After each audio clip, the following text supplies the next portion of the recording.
오늘 예배소 4장 7절부터 16절까지 말씀으로 양육을 통해 성숙하는 교회라는 제목으로 함께 말씀의 은혜를 나누겠습니다. 한번 따라해볼까요? 양육을 통해 뭐 하는 교회요? 성숙하는 교회. 우리가 교회의 5가지 비전에 대해서 하나하나 말씀을 통해 살펴보고 있습니다. 우리가 3가지 교회의 비전을 이제까지 살펴봤는데요. 첫 번째, 교회의 가장 근본적이고 가장 교회가 존재해야 되는 첫 번째 이유는 예배와 기도가 충만한 교회가 되는 겁니다. 그게 교회의 가장 기본적인 본질입니다. 두 번째, 교회가 견지해야 될 가장 중요한 본질이 뭐냐? 사랑의 교제가 충만한, 사랑의 교제가 풍성한 공동체가 되는 것입니다. 자, 지난주까지 우리가 말씀을 나눴던 3번째 교회 본질이 뭐였습니까? 그죠. 섬김의 공동체가 되는 것. 봉사와 섬김의 공동체를 통해 교회를 세워가는 것이 교회의 본질적인 목적이었습니다. 그 4번째의 교회 본질의 목적을 우리가 살펴본다면 바로 양육을 통해, 다른 표현을 좀 더 쓰자면 제자 양육을 통해서 성숙을 추구하는 교회가 진정으로 교회다운 교회인 겁니다. 보세요. 한 아이가 태어나서 성인이 되어서 자기의 역할을 스스로 감당할 수 있기까지는 부모의 헌신적인 사랑과 훈계를 통한 양육의 과정이 필요합니다. 우리 지연이가 태어나서 자라는 과정들 우리가 하나하나 살펴보고 이제 처녀 다 됐어요. 완전히 앞모습을 보면 한 인간으로서 완전한 주체의식을 다 가진 것 같아요. 태어나서부터 지금 이렇게 자라가는 내 얘기하는구나 다 알아요. 목사님 하면 저한테 와요. 목사님 휴지 갖다 줘 그러면 저한테 갖다 줍니다. 우리는 서로 교통하는 사이예요. 그죠? 자, 한 아이가 태어나서 이렇게 물론 이제 어린아이로서 아름다운 모습을 가졌지만 스스로 자신의 역할을 온전히 감당하는 성인이 되기까지는 부모가 헌신적으로 사랑하고 때로는 잘못된 것은 훈계하고, 그죠? 사랑으로 돌보면서 훈계하면서 양육하는 과정을 통해서 성인으로 비로소 성장하는 겁니다. 자, 그러니까 올바른 양육이 선행되지 않으면은 절대로 올바른 가치관을 가진 성인으로 성장할 수 없어요. 자, 요즘에 오늘 매스컴을 뜨겁게 달구고 있는 어린 학생들의 강력 범죄 현장을 보세요. 얼마나 피비린내 날 만큼의 정말 잔악무도하고, 그죠? 얼마나 보기 끔찍한 일들이 막 부산에서 강릉에서, 사실 그게 근데 매스컴을 타서만 그렇지 아닌 곳에서, 이 음지에서 얼마나 많은 일들이 일어나고 있겠습니까? 그런데 그러한 강력 사건을 일으키고 있는 어린 학생들의 이 배경들을 보면, 가해자들의 배경들을 보면 대다수가 충분한 사랑과 충분한 훈계를 통해서 바르게 커가는 과정들이 생략됐어요. 결핍돼 있고 뭔가 갈망하고 있고, 그리고 때로는 그들 안에서 정신병적인 현상들, 정신병리학적인 현상들까지 나타납니다. 그게 무엇입니까? 충분한 사랑과 돌봄을 통해 양육을 받지 못했기 때문입니다. 결국에 이처럼 한 사람이 성숙한 인격을 갖는 것은 건강한 양육에서 비롯되는 것입니다. 할렐루야. 그래서 여러분 부모님들이 가장 애쓰고 힘쓰는 게 뭡니까? 자녀들을 이렇게 양육하는 게 바르게 하는 건가? 저렇게 양육하는 게 바르게 하는 건가? 정말 많은 시간 애쓰고 힘쓰면서 그러한 고군분투하면서 자녀들을 양육해가지 않습니까? 그런 과정들을 거쳐서야 비로소 성인이 됐을 때 올바른 가치관을 가진 건강한 성인이 되는 거예요. 교회도 마찬가지입니다. 교회는요, 예수 그리스도를 머리로 해서 성도들이 각각의 몸을 이루고 있는 공동체입니다. 그래서 골로새서 1장 18절에 보면 이렇게 기록되어 있습니다. 쉬운 성경으로 보면 그분은, 예수 그리스도는 자신의 몸인 교회의 뭐가 되신다고요? 머리가 되신다. 그러니까 이게 이미지입니다. 비유예요. 영어로 말하면 메타포죠. 비유적으로 말하는 겁니다. 이 교회라는 존재는 성도로서 존재되는 게 아니라 가장 중요한 핵심. 여러분, 아무리 여러분 마징가 제트가 있어도 누가 여기 타지 않으면 안 돼요. 철이죠. 철이가 여기 타가지고 조정하지 않으면요, 이거 다 고철덩어리예요. 크나큰 고철덩어리입니다. 그죠? 그런데 그 조종사가 머리에 타서 그 뇌에 모든 지시를 할 때 그게 모든 기능이 제대로 작동하는 것처럼 사람도 마찬가지죠. 그죠? 여러분, 뇌가 정상이 안 되면 몸이 지멋대로 다니잖아요. 그죠? 그럼 이 몸의 건강함도 아무 쓸모가 없어지잖아요. 이것처럼 교회의 머리가 예수 그리스도시고 우리는 몸을 이루고 있는 지체입니다. 자, 예수 그리스도가 머리이고 우리가 몸이라면 몸된 교회가 성숙한 교회가 되기 위해서는 사랑과 돌봄을 통한 이 가르침을 통해서, 양육을 통해서 성숙하는 과정이 필요해요. 왜냐하면 머리는 누구니까?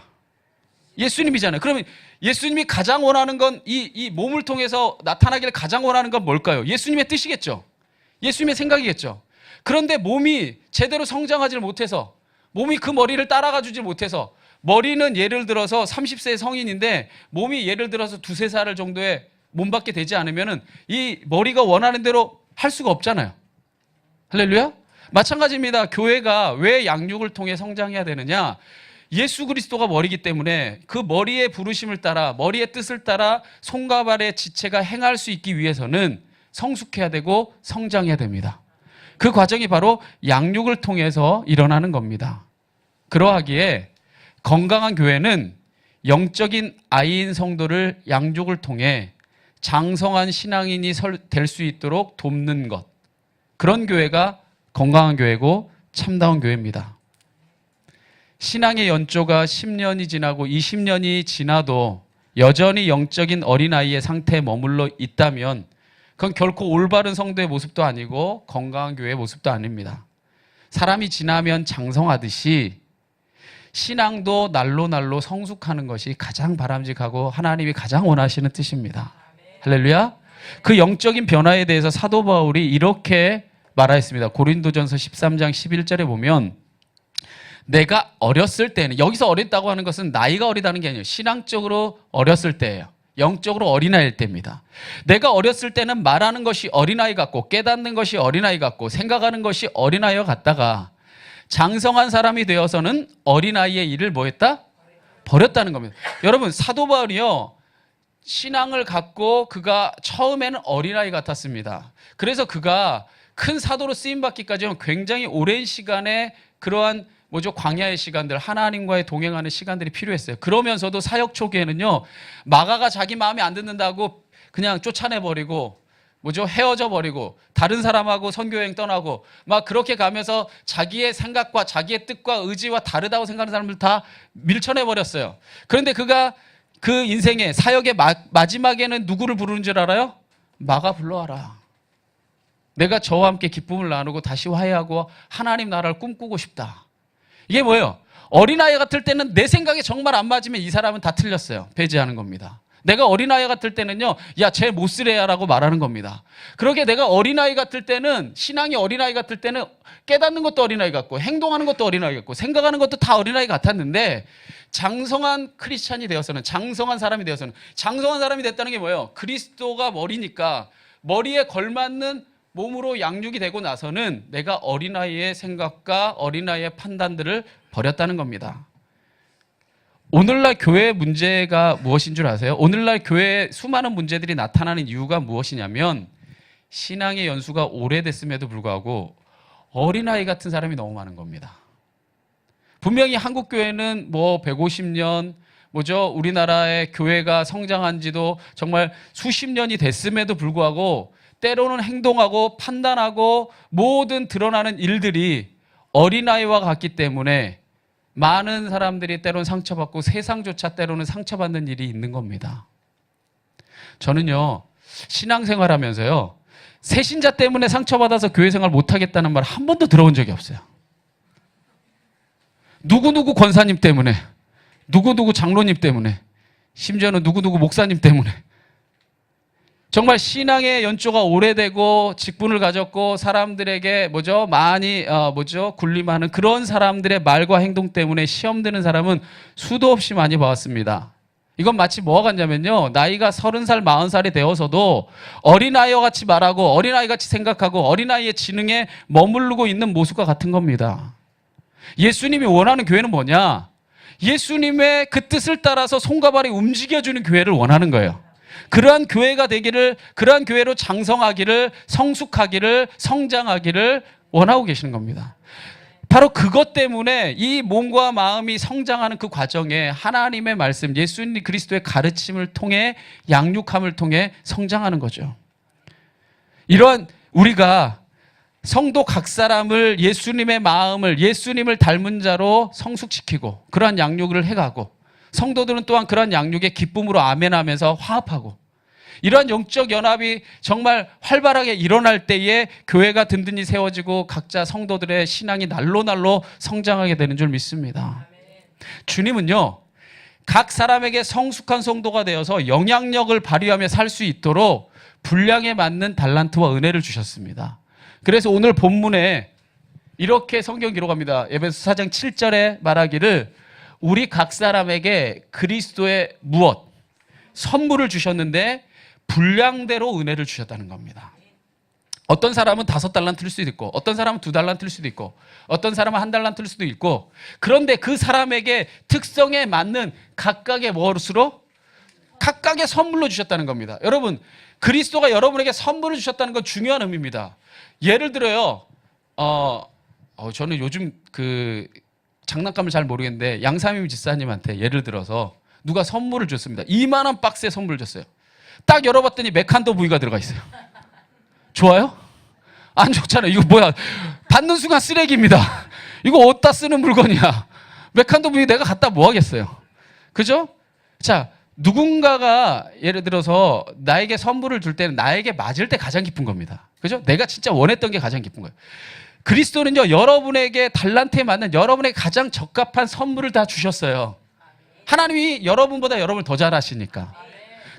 근데 그 분량대로 주셨어요. 어떤 사람은 5달란트, 어떤 사람은 2달란트, 어떤 사람은 1달란트 각각의 모양대로 각각에 맞는 선물의 분량대로 주셨어요. 그래서 이 사도 바울은 그 분량대로 주신 선물이 무언가를 예로 드는데 몇 가지를 예를 이렇게 듭니다. 어떤 사람은 사도로, 어떤 사람은 선지자로, 어떤 사람은 복음 전하는 자로, 어떤 사람은 목사와 교사로 삼으셨다는 겁니다. 중요한 거는 이런 사람만 세운 게 아니라 이게 예라는 거예요.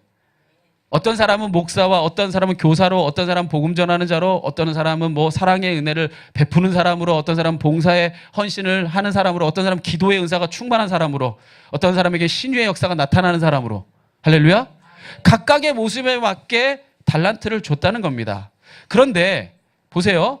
이 사람들이 하나님의 부름을 받은 순간부터 이 모든 달란트를 발휘하면서 이 선물, 하나님의 은사를 발휘하면서 능력을 발휘하는 건 아닙니다. 처음 예수 그리스도를 믿는 순간에 그 가능성에 씨앗을 심어준 거예요. 할렐루야. 우리 안에 씨앗이 있는 겁니다. 성도는 자신 안에 있는 달란트를 발견하고 하나님의 뜻대로 그 능력을 발휘할 수 있도록 성장해 가야 되는 겁니다. 내 안에 수많은 능력을 가지고 있는데 그리스도의 명령도 내가 깊이 아는데 그것을 행할 몸이 되려면 성장해야 되잖아요. 그것처럼 우리 안에 가능성의 씨앗은 여러분들에게 다 있어요. 각각에 맞는 선물을 주님은 반드시 다 주셨습니다. 믿으십니까?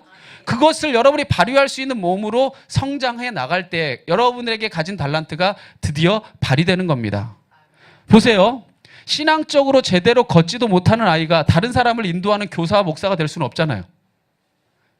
조금만 힘들면, 조금만 시험이 오면, 나 뭐 교회 못 다니겠어. 이런 사람에게 교사가 될 수는 없잖아요. 옛날 유머 그런 거 있잖아요. 얘야, 교회 가야지. 엄마 오늘 교회 안 가면 안 돼요?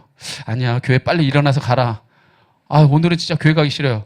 야, 네가 목사인데 교회를 안 가면 어떻게 하냐. 성도가 기다리고 있다. 가라. 보세요. 교회 가기 싫다고 안 가고, 졸립다고 그냥 오늘은 제끼고, 시험 들었다고 한 달 그냥 교회 방학하고, 이런 사람에게 교사와 목사를 세울 수는 없는 일입니다. 그죠? 신앙이 어린 사람에게는 아직 그 달란트가 있어도 발휘될 수 없죠. 충분한 양육을 통해서 성장할 때에 그가 그 달란트대로 쓰임받을 수 있는 줄 믿습니다. 그래서요, 이 사도 바울이요, 성도를 양육해야만 하는 이유를 오늘 본문 12절에 이렇게 밝힙니다. 한번 12절 말씀 같이 읽어볼까요? 시작. 이는 그리스도의 몸을 세우게 하려 하심이라라고 말합니다. 이 말씀을 세번역 성경으로 보면 이렇게 기록하고 있습니다. 다른 건 다 똑같은데 한 가지만 워낙 다른 모든 번역 성경에는 다 이렇게 나와 있습니다. 성도를 양육하는 것은 성도들을 뭐하여서? 준비시켜서 무엇을 하게 하고? 봉사의 일을 하게 하고, 이 봉사를 통해서 뭘 하려고? 그리스도의 몸된 교회를 든든하게 하나님의 나라를 이루는 교회로 세워가게 하려고 양육하는 거라는 거예요. 자, 이것이 성도를 양육하는 핵심적인 목적입니다. 딱 에베소 4장 12절에 분명하게 나타나 있습니다. 첫 번째는 뭐냐면 이겁니다. 성도를 뭐 하기 위함이다? 준비시키기 위함입니다. 성도를 영적으로죠. 영적으로 준비시키려고 양육한다는 겁니다. 자, 우리가 무언가 일을 하려면 준비가 필요합니다. 보세요. 예를 들어 어떤 기업이요. 신입사원을 뽑습니다. 신입사원을 뽑아갖고 곧바로 중요한 현장에 투입해서 쓰지 않습니다. 신입사원을 뽑으면 일정 연수기간을 통해서 그 사람에게 업무 능력을 파악하게 하고 자신이 감당할 일들에 대한 초보적인 기능도 습득하게 하고 이 회사가 가진 비전이 뭐고 이 회사가 가지고 있는 방침이 뭔가를 이해하게 하고 그 회사의 비전과 방침에 자기의 뜻을 맞추는 조정하는 시간을 갖고 그렇게 잘 준비가 되면 차근차근 작은 일부터 시키면서 높은 자리까지 올라가는 겁니다. 그죠? 무언가 기업에서 일을 해도 한 사람이 준비될 때까지 충분한 연수기간을 가지고 준비기간을 가지고 하는데 보세요. 어떤 사람은 교사로, 어떤 사람은 목사로, 어떠한 사람은 교회를 섬기는 자로, 어떠한 사람은 기도로서, 어떠한 사람은 전도로서 다양한 모습으로 교회를 세워가야 될 예수 그리스도의 머리의 지시를 따라야 되는 사람이 주님의 뜻이 뭔지도 배우지도 않고 그 일을 할 수는 없는 거예요. 그렇지 않으면은 주님의 뜻과 반대로 주님의 뜻과는 전혀 상관없이 자기의 열심으로만 해놓고 다 주님의 뜻이라고 거짓말을 하게 되는 거죠. 그래서 우리가 하나님의 자녀로 변화된 자들은 말씀으로 양육을 받으면서 성도로서 사명을 감당할 준비의 시간을 갖는 겁니다. 그렇다면 이 준비, 이 영적인 준비는 무엇을 위한 준비입니까? 바로 이 두 번째를 위한 준비입니다. 바로 봉사의 일을 하게 하기 위함입니다. 그래서 오늘 12절 중반절에 봉사의 일을 하게 하며라고 기록되어 있습니다. 성도를 말씀으로 양육하여 준비시키는 것은 여러분 교회 5가지 비전이 1번은 따로, 2번은 따로, 3번은 따로 존재하는 게 아니라 이게 연합해서 유기적으로 가는 겁니다. 교회가 우리 핵심의 중심에 이 교회가 존재하는 목적의 하나가 뭐라고 했어요? 지난주에 나눴던 것이 바로 섬김의 삶을 통해 구원을 이루는 거예요. 예수님의 섬김을 닮아 구원의 열매를 얻는 겁니다. 진정으로 섬김의 삶을 살아야 되는 거예요. 그러니까 그 섬김의 삶, 봉사의 삶을 살게 하려고 양육하는 겁니다. 믿으십니까? 그렇습니다. 세상은요, 자신의 본능을 따라 살게 유혹하고 만듭니다. 자신이 하나님이 되고 자신이 섬김을 받고 자신이 갑질하는 것이 옳다고 말하고 그런 세상을 추구하라고 세상은 끊임없이 우리에게 가르치고 강요하고 끊임없이 등을 떠밉니다. 그러나 하나님의 뜻은 정반대에 있습니다. 섬김을 받고자 하는 자는 섬기라는 거예요. 주인이 되고자 하는 자는 오히려 종이 되라는 겁니다. 그 섬김의 모습은 다양한 형태로 나타날 수 있습니다. 여러분 아까 목사와 교사로 선지자로 이런 대단한 사역도 있겠지만 때로는 따뜻한 말로 성도를 격려할 수도 있고 정말 사랑하는 마음으로 일주일 내내 그 한 영혼을 위해 중보하며 기도하는 그러한 사역을 통해서 섬길 수도 있고 어떤 사람 보이지 않는 곳에서 헌신적인 봉사를 통해 섬길 수도 있고 영혼을 구원하면서 영혼을 사랑하고 섬길 수도 있습니다. 할렐루야. 그 모습은 다양할 수 있어요. 어쨌든 중요한 건 뭐냐? 예수님처럼 자기 십자가를 지고 생명을 다해 섬기는 것. 그게 양육의 목적이고 그게 끝까지 교회가 감당해야 될 사명입니다. 다른 건 없어요. 바로 그겁니다. 진짜 예수님이 원하시는 뜻을 따라서 행하게 하는 것. 그 봉사의 일을 하게 하는 것. 그것이 교회가 존재하는 목적이고 교회가 성장해야 되는 목적입니다. 이건 절대로 저절로 되지 않습니다. 왜냐하면 세상의 가치, 세상의 본능은 저절로 됩니다. 여러분에게 배고프라고 가르쳐서 배고파져요? 12시간만 잡아놓으면요 뭐든지 먹을 사람으로 변해요. 여러분 본능은요 자연스럽기 때문에 아주 쉽습니다. 그죠? 여러분 예를 들어서 24시간만 못 자게 하면요 누가 자라고 안 해도 어디 구석에 가서 잡니다. 왜냐? 그거 본능이기 때문에 가장 자연스럽고 가장 쉽습니다. 그러나 주님의 뜻은 본능을 거스리는 거죠. 하나님의 뜻을 구하는 거죠. 그렇기 때문에 양육을 통해 성장하지 않고는 그 거친 세파를 이기면서 살아갈 수 없는 것입니다. 마지막으로 세 번째, 결국에 우리를 준비시켜서 봉사의 일을 하게 해서 궁극적으로 이 양육을 통해 이루고자 하는 바는 뭐냐? 바로 이것입니다. 그리스도의 몸을 세우기 위함입니다. 이 그리스도의 몸을 이 땅 위에 하나님이 무엇이라는 이름으로 주셨습니까? 바로 그걸 교회라는 이름으로 주셨습니다. 교회는 여러분 절대로 착각하지 마십시오. 교회라고 하니까 건물을 말하는 게 아닙니다. 이 건물은. 교회는 누구예요? 우리입니다. 그런데 우리가 모인 공동체가 교회입니다. 에클레시아는 부르심 받은 자들의 모임인 겁니다. 바로 그러니까 우리 한 사람 한 사람이 예수님을 닮은 자로 세워지려고, 그러려고 예수님을 닮아 봉사의 일을 하는 겁니다. 섬김의 삶을 사는 겁니다. 할렐루야. 그렇습니다. 성도 각 사람을 양육하여서 하나님의 일을 감당할 자로 준비시키고 섬김과 봉사의 일을 하게 함으로써 그리스도의 몸된 교회, 하나님의 백성들을 예수님을 닮은 자로 세워가는 것, 그게 양육의 궁극적인 목적입니다. 기억하십시오. 교회는 절대로 사람의 것이 아닙니다. 교회는 그리스도의 것이고 교회는 그리스도의 몸입니다. 그러므로 교회를 통해 우리는 그리스도께서 행하셨을 일들을 나타내야 됩니다. 몸이 가장 정상적인 상태가 뭘까요? 머리가 성숙한 만큼 몸도 그에 걸맞게 성숙하는 겁니다. 그게 가장 이상적인 상태입니다. 그죠? 머리는 이미 성인인데 몸이 채 발육되지 않아서 아이의 몸을 갖고 있다면 그것은 정상이라 말할 수 없을 겁니다. 마찬가지로 머리가 그리스도인데 몸이 그리스도의 지시를 따라 전혀 반응할 수 없다면 그건 절대로 건강한 교회가 아닙니다. 제가 웬만하면 교회 이야기들은 안 하고 싶은데 오늘날의 이 교회들이 예수님이 머리가 아닌 경우가 너무 많아서 마음이 아픕니다. 그런데요, 세상에 있는 교회를 손가락질할 게 아니라 우리 교회도 예수님이 머리가 아닐 수 얼마든지 있습니다. 여러분이 머리 위에 앉아서 좌지우지 생각할 수도 있어요. 목사가 심지어 그럴 수도 있어요. 누구든지 그럴 수 있는 유혹을 끊임없이 우리에게 던집니다. 누가 던질까요? 사단이 우리를 유혹하죠. 왜? 그래야 교회가 무너지니까. 그래야 그리스도의 뜻은 이루어지지 않으니까. 그래야지 다 분열되고 서로 미워하고 하나님과는 상관없는 일들로 다 뿔뿔이 흩어져서 살아갈 거니까. 그래서 교회는요, 끊임없이 우리를 이간질하고 예수 그리스도가 머리가 되지 않게 우리가 머리가 때로는 되게 하고 교만하게 하고 갈라지게 하고 분열되게 하는 겁니다. 그것은 절대로 건강한 교회가 아닙니다. 머리인 그리스도에 맞게 장성한 분량으로 몸이 성장할 수 있게 양육되어져서 우리가 정말 그리스도에 합당한 자로 서는 것, 그게 주님이 가장 원하시는 뜻인 줄 믿습니다. 그래서 이 사도 바울은 우리에게 이렇게 강력하게 권고합니다. 오늘 13절에 오늘 본문에 말하기를 우리 다 같이 한번 고백해 봅시다. 시작.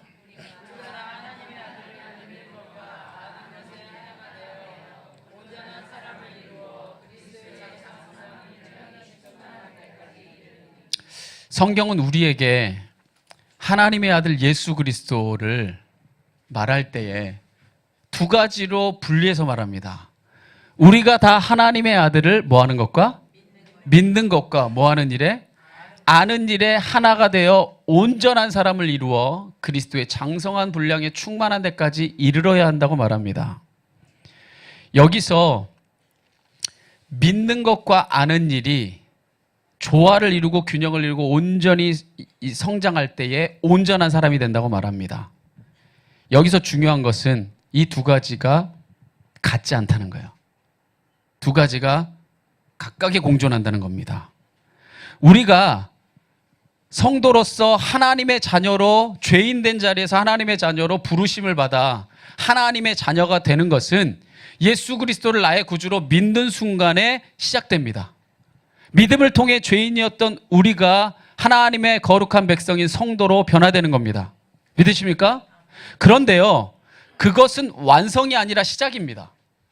우리가 예수 그리스도를 믿어 하나님의 자녀로 죄인된 자리에서 하나님의 자녀로 변화되었다. 이건 완성된 게 아니라 시작입니다. 우리의 신분이 바뀐 거예요. 자, 그것은 예수님을 믿을 때 우리는 하나님의 자녀가 됩니다. 그러나 예수님을 믿는 것과 그것으로 끝나는 게 아니라 뭐 하는 일에? 예수님을 진심으로 이 머리가 뭘 원하는지를 깊이까지 아는 일에 하나가 될 때에야 온전한 사람이 됩니다. 오늘날 많은 사람들이 이러한 교회가 하나님의 뜻을 벗어나 살아가는 이유가 뭡니까? 하나님의 자녀가 되는 예수 그리스도를 나의 구주로 믿는 것에서 그쳐버리기 때문입니다. 그게 다라고 생각해버리기 때문입니다. 그래서 예수님을 믿었으니 그만이라고 생각하는 거예요. 나는 구원받았다고 생각하는 겁니다. 구원파의 가장 이 핵심적인 교리가 뭡니까? 예수 믿어서 구원받았으면 끝났다는 거예요. 그게 가장 문제입니다. 왜냐? 그래서 신앙의 깊이가 없고 조약하기 그지가 없습니다.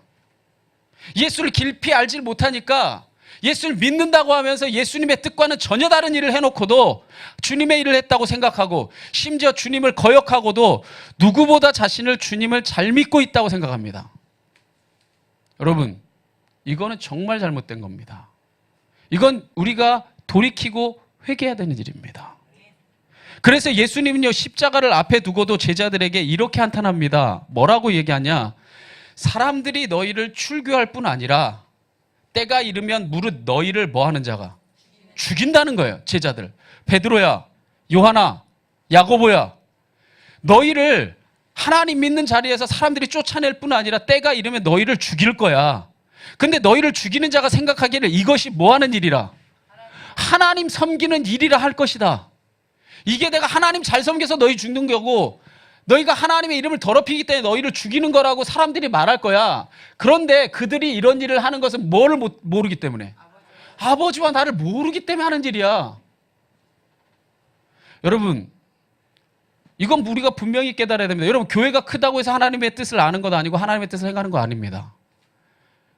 여러분, 분명히 여러분 선언해야 됩니다. 이 한국교회 핵심이 됐던 교회들, 지금 명성교회가 난리가 났습니다. 지금 목회자들이 지금 그 교회 가장 제가 존경하는 목사님 김동호 목사님은 그 교회 그 물리치는 일에 이제 앞장서서 이제 나가고 있어요. 여러분, 한국교회 뭐 새벽교회 영성을 깨웠다, 하나님은 뭐 이뤘다, 이러한 일들을 했으면서도 제가 왜 이렇게까지 얘기하느냐? 속속들이 들어와 있기 때문이다. 우리가 존경했다고, 우리가 믿었다고 생각하는 것, 하나님의 뜻이 아니면서 이거 하나님 섬기는 일이라 하는 겁니다. 우리 교회가 안정되고, 우리가 든든하게 서고, 누구보다도 우리 교회가 튼튼하게 서기 위해서 수백억을 들여서 아들의 교회를 지어주고, 그 다음에 그 아들과 합병을 하면 이건 세습이 아니다. 세상에 있는 사람들이 다 웃어요. 얼마나 욕하는지를 몰라요. 명성교회만 그러지 않습니다. 우리가 존경했다는 수많은 교회들, 제가 그 목회자들의 치부를 다 말하지 않았지 엄청나게 많습니다. 하나님이요, 하나님을 전혀 알지 못하는 거예요. 분명히 깨달으십시오. 여러분, 우리가 하나님을 알지 못하면요, 우리가 다 속습니다. 사탄의 그 사탄 관림에 다 속아버려요. 주님은요, 여러분, 우리는 기억해야 됩니다. 주님이 원하시는 뜻을 행하는 건요, 주님의 섬김을 본받아서 우리의 기득권 갑질을 내려놓을 때부터 시작되는 겁니다. 할렐루야. 오늘날 교회들이 예수님 당시 유대인들처럼 세상보다 못한 모습을 가지게 된 이유가 여기에 있습니다. 예수님 믿는다고 하는데 정작 예수님이 원하시는 뜻이 무엇인지 안 물어요. 왜? 묻기가 두려우니까. 목회자들은 그렇습니다. 묻기가 때론 두려워요. 무엇을 원하시는지. 결국에 내 십자가까지를 내어놓고 물어야 되니까. 특권이 되고 갑질이 되고 그것이 자리가 되는 순간에는 묻기가 두렵습니다. 그리스도를 아는 일을 하기가 싫습니다. 왜냐? 그 봉사일을 하는 것이 때로는 두렵기 때문입니다. 결국에 예수님을 깊이 아는 일을 소홀히 했기 때문에 그 모든 이 교회의 무너짐은 시작되고 있는 겁니다. 성도는 하나님의 아들을 믿는 것에서 멈추는 게 아니라 그것을 신앙의 출발점으로 삼아서 그리스도를 아는 일에 날마다 정진해야 됩니다. 할렐루야. 그래서 우리가 양육받는 거예요. 다 됐다고 생각하는 순간에는 우리가 다 교만한 겁니다. 우리는 늘 그리스도의 뜻을 배우고 그리스도의 뜻을 알아가는 사람입니다. 왜? 그리스도의 뜻은 이제 우리의 생각과 우리의 본성과 정반대이기 때문에 우리가 날마다 새롭게 배우고 날마다 고백해도 끊임없는 그 주님의 그 기쁘심이 우리 앞에 여전히 있기 때문입니다. 결국 여러분, 우리가 주님을 믿는 것과 주님을 뭐 하는 일? 아는 일에 하나가 될 때에야 온전한 사람이 됩니다. 믿었다고 다 됐다고 생각하지 마십시오. 믿었다고 끝이라고 생각하지 마십시오. 그리스도를 아는 일은 우리가 죽기까지 끊임없이 정진하며 알아가야 될 과정입니다. 그래서 여러분이 아침마다 때로는 말씀을 묵상하며 주님의 뜻을 발견하고 나의 삶을 조정하고 또한 기도하고 또한 주님 앞에 또 우리가 무릎 꿇고 하나님의 뜻을 묻고 그런 과정들을 거치는 겁니다. 이 말씀을 듣고 하는 과정들을 거치는 겁니다. 이렇듯 우리가 양육을 통해 성숙한 자가 될 때에 세상의 풍조에 요동하지 않게 됩니다. 그래서 오늘 14절에 말합니다. 이는 우리가 이제부터 어린아이가 되지 아니하여 사람의 속임수와 간사한 유혹에 빠져 온갖 교훈의 풍조에 밀려 뭐하지 않게 하렵니다. 요동하지 않게 하려고 우리가 건강하고 성숙한 사람이 되어야 된다는 겁니다. 어린아이의 특성이 뭡니까? 어린아이 특성 중 하나가 유혹에 쉽게 끌려간다는 겁니다. 만약 여러분 상상해 보십시오. 여러분 직장 앞에 가서 아니면 대학교 앞에 가서 어떤 아저씨가 학생이 나오니까 얘기합니다. 학생한테. 학생 맛있는 거 사준 게 나 따라와. 누가 따라가요? 안 가죠. 여러분 직장에 가서 어떤 놓친 아저씨가 와가지고 저기요 맛있는 거 사줄 테니까 좀 따라오세요. 따라가요? 에라이 그죠? 발로 차버리고 말죠. 안 따라갑니다. 그런데 여러분 유치원 앞에 가서 아저씨가 솜사탕 들고 아저씨가 더 맛있는 거 사줄게 따라가면 따라가요? 안 따라가요? 유치원 아이들은 따라갑니다. 요즘 애들은 아주 교육 잘 받아서 좀 안 따라가는데 군데군데 있을지 몰라도 집요하게 설득하면 따라갑니다. 왜 그럴까요? 아직 그 아이는 따뜻한 관심과 간사한 유혹을 구분할 능력이 없기 때문입니다. 신앙도 이와 같습니다. 사탄이 우리를요 절대 무섭게 넘어뜨리지 않습니다. 그럴듯하게 우리에게 속임수를 써서 간사한 유혹을 바라는 겁니다. 세상이 다 그래. 원래 그래야 돼. 이 정도 특권은 괜찮잖아. 이 정도는 누려봐. 이 정도는 괜찮아. 이 정도는 괜찮아. 한 발 한 발 내딛고 나면 다시 돌아갈 수 없는 겁니다. 왜냐하면 그게 너무 달콤하기 때문에. 그것을 내려놓는 것이 십자가처럼 어렵기 때문에 때로는 그 유혹 속에 그냥 빠져 지내는 겁니다. 그래서 우리가 그 세상의 사탄의 유혹에 우리가 유혹에 넘어가지 않고 휩쓸려 가지 않고 그것에 넘어지지 않기 위해서 우리가 요동하지 않으려고 우리가 그리스도의 장성한 몸에 이르기까지 성장해야 되는 줄 믿습니다. 그래서 우리가 말씀을 통해 끊임없이 말씀을 통해 양육하고 묵상하고 우리 자신을 돌아보는 겁니다. 결국 우리가 성숙한 그 모든 결정은 바로 여기에까지 우리가 이르러야 되는 줄 믿습니다. 15절 함께 고백합니다. 오직 사랑 안에서 참된 것을 하여 범사에 누구에게까지? 예수 그리스도에게까지 잘할지라. 범사라고 하는 게 뭡니까? 범사. 항상이죠. 그죠? 쉬지 말고 모든 것이죠. 그러니까 내가 행동할 때에도 누구에게까지 잘하는 거예요? 예수님에게까지 잘하는 것. 내가 무엇인가를 선택할 때도 예수님이 원하시는 것이 무엇일까를 생각하고 그것을 선택할 수 있는 것. 내가 어떤 특권을 누리고 싶을 때에도 예수님이 그걸 진짜로 원하는가 정말 묻고 내려놓을 수 있는 것. 그것이 진정으로 정말 예수님이 원하시는 것이고 머리인 그리스도에 합당하게 자란 성숙한 그리스도인인 줄 믿습니다. 바로 이것이 가장 이상적인 몸이고 가장 이상적인 교회인 겁니다. 이렇듯 우리가 각자의 영역에서 온전한 모습으로 성장할 때 교회가 교회답게 완성되는 거고 그게 곧 부흥입니다. 그래서 오늘 16절에 이렇게 말합니다. 우리의 몸은 각 부분이 자기 구실을 다함으로써 각 마디로 서로 연결되고 얽혀서 영양분을 받아 자라납니다. 그리스도를 머리로 하는 교회도 이와 똑같습니다. 이와 같이 하여 사랑으로 자체를 완성해 나아가는 것입니다. 봅시다. 성도 각 사람이 자신의 자리에서 자기 구실을 다할 때, 자, 우리 몸이 건강한 몸이라고 하는 게 뭡니까?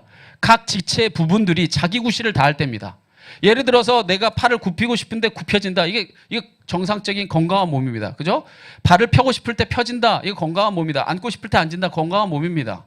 이렇게 자기 구실을 다하면서 각 마디로서 서로 연결되고 서로 얽혀져서 교제함으로 서로 하나 되어서 영양분을 받아. 이 영양분은 누구예요? 예수 그리스도의 말씀이죠. 그죠? 말씀을 받아 우리가 끊임없이 뭐 하는 거예요? 자라는 거죠. 성장하고 성숙해 가는 거죠. 이게 건강한 몸입니다. 이게 몸이잖아요. 이게 건강한 몸입니다. 교회도 똑같다는 겁니다.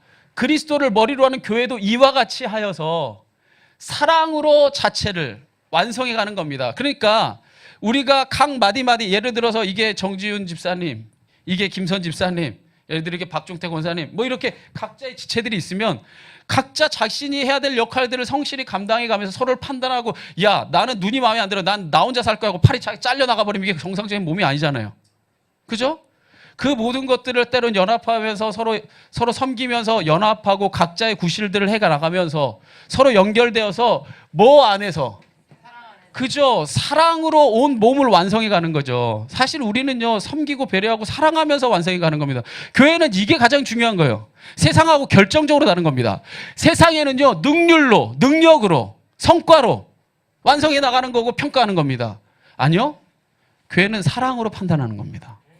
사랑으로 평가하는 거고 사랑으로 완성해 가는 겁니다. 그래서 그 모든 각 지체를 연결하는 그 사랑이 뭐냐? 그게 바로 이 몸의 피와 같은 겁니다. 피와 같이 이 사랑이 충만할 때 우리가 건강한 몸이 되는 겁니다. 그렇습니다. 성도 각 사람이 각자의 자리에서 자기 구실을 다하는 것, 그게 가장 건강한 교회의 초석이 되는 겁니다. 기도로 교회를 섬기는 사람, 몸으로 헌신을 다하는 사람, 물질로 교회를 세우는 사람, 따뜻한 품으로 성도를 보듬어주는 사람, 바른 말씀으로 성도를 권면하는 사람, 사랑과 말씀으로 성도를 아우르는 목회자, 이렇게 함께 서로 연결되고 하나 되어서 그리스도의 영양분을 받아 자라가는 것입니다. 이 모든 것을 우리가 사랑 안에서 이루어가기를 주님이 진실로 원하고 계시는 줄 믿습니다. 오늘 말씀 마무리 짓겠습니다. 오늘 이 말씀 우리 중심에 담을 수 있길 바랍니다. 성도는요, 반드시 양육을 통해 성장하고 성숙해야 됩니다. 그 성숙의 목표는 내가 잘나고 내가 훌륭함을 나타내기 위함이 아닙니다. 자신에게 맡겨진 사명을 통해 교회를 섬김으로 정말 건강한 몸을 이루는 예수 그리스도의 지체가 되게 하는 것, 그것이 우리가 성장하고 성숙하는 목표입니다. 이처럼 교회가 늘 양육에 힘써야 하는 이유가 본질에 충실하기 위함입니다. 오늘 좋은 만남 교회가 제가 이 5가지 설교를 하는 이유는 뭐냐, 이거 제가 전에도 선포했지만 앞으로 우리 교회 새 신자가 오면 앞으로 이 요약해서 이걸 나눌 메시지입니다. 우리 교회는 이걸 추구합니다라고 나눌 메시지인데, 제가 이것을 선포하는 이유는 제가 이제는 포기하지 않고 이거를 타협하지 않고 이 가치를 지켜가려고 제가 이걸 선포하는 겁니다. 제 스스로에게도 선포하는 겁니다. 그래서 저는 목숨 다해서 예배하고 기도하는 교회가 되는 걸 꿈꾸고요. 지금 돼 있냐? 아니요. 꿈꾸는 겁니다. 만들어가는 거죠. 아직 여러분 2살이 됐는데 왜 자꾸 20 몇 살 되기를 원하시고 자꾸 2살이 됐는데 한 30 몇 살 정도의 성숙함을 원하십니까? 주여. 저도 그래요. 저도 2살이에요. 왜 자꾸 저에게서 무슨 여러분이 저명하신 그 목회자를 저를 자꾸 원하십니까? 저도 날마다 다듬어지고 여러분 날마다 깎여지고 날마다 고뇌하면서 저도 만들어져 가고 있는 과정입니다. 근데 저는 꿈꾸는 거죠. 예배와 기도가 충만한 공동체를 꿈꾸는 겁니다. 진짜 교회가 사랑의 교제가 있는, 정말 너는 너고 나는 나다가 아니라 진짜 사랑의 교제가 있는 교회를 저는 꿈꾸는 겁니다. 그리고 섬김으로써 그리스도의 도를 다하는 그런 모습을 향해 나가는 겁니다. 할렐루야. 그리고 저는 이제 양육을 할 겁니다. 하기 싫다면 쫓아가서라도 할 겁니다. 아니면 다른 교회 가세요, 진짜. 네, 가세요. 괜찮아요. 한 사람이라도 한다면 그 한 사람 붙들고 할 겁니다. 그래서 문 닫을 교회라면 주님이 문 닫게 하실 거고, 그래서 부흥할 교회라면 하나님이 쓰시리라 저는 믿습니다. 그래서 마지막으로 이제 또 우리가 비전을 나누겠지만 영혼을 구원함을 통해 부흥하는 교회를 꿈꿉니다. 꿈꾸죠. 목회자가 하는 일이 뭡니까? 꿈꾸는 거예요. 그리고 그것을 위해서 걸어가는 겁니다. 오늘 우리가 정말 이 마음을 마음에 새겨서 진짜 저는 그랬으면 좋겠어요. 제가 여러분한테, 저는 목회자니까 그 목회자들의 이 세계를 다 말할 수가 없잖아요. 제가 오늘은 너무 가슴 아파서, 제가 새벽에 이제 그 목사님이 글을 올렸는데 너무 가슴이 아파가지고 제가 오늘은 감히 여러분에게 선포했지만 기도해달라고 하는 거예요. 다 말할 수 없지만 진짜 예수님이 원하시는 교회가 이 나라에 정말 얼마나 될까 물을 때에 어쩌면 많지 않을 수도 있겠다는 생각을 합니다. 저의 한 소망은 우리가 규모를 떠나서 우리 교회가 그 모습에 조금이라도 닮아 있다면 저는 그거 교회 진짜로 존재해야 될 분명한 이유라고 저는 믿습니다. 오늘 우리가 그것을 꿈꾸고 그것을 기도하고 그것을 만들어갈 수 있기를 간절히 축원합니다. 그때에 주님이 우리를 보면서 흐뭇해하시고 기뻐하시고 안심할 수 있지 않겠습니까? 왜냐? 소돔과 고모라가 멸망한 거는요, 죄인이 많아서가 아니에요. 의인 10명이 없었기 때문입니다. 이 땅에 의인된 교회가 있다면 하나님이 절대로 우리를 버리지 않습니다. 우리가 이 나라를 살리는 교회가 됩시다. 정말 그러한 꿈을 꾸고 나아갈 때 우리를 통해 하나님이 분명한 일들을 이루실 것을 믿고 기대합니다. 그러한 마음을 담아서 우리 한번 이 시간에 우리 주님의 마음을 본받아서 주님 닮아가는 주의 백성 되게 인도하여 주시옵소서.